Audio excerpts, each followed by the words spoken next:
Ahoi noored teadushuvilised! Kas mind on hästi kuulda? Ei ole? Okei. Ahoi noored teadlased! Ikka pole hästi kuulda või?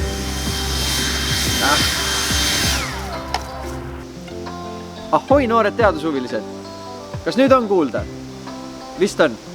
Et mina olengi hull teadlane ja kutsun teid osalema oma järjekordses teaduskonverentsi projektis nimega Helisev müra.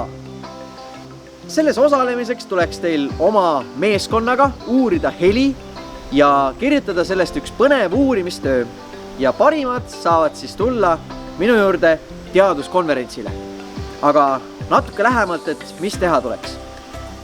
Esiteks, salvestage erinevaid helisid ja laske klassikaaslastel neid hinnata meeldivuse alusel. Ning proovige siis ka järeldusi teha, et miks mingi heli meeldib rohkem ja mingi heli vähem.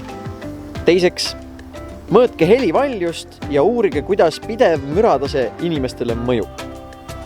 Kolmandaks, tehke katse ning leidke, kui kaugel peab olema heli tekitaja selleks, et heli kuulajani jõudmiseks kuluks 1 sekund.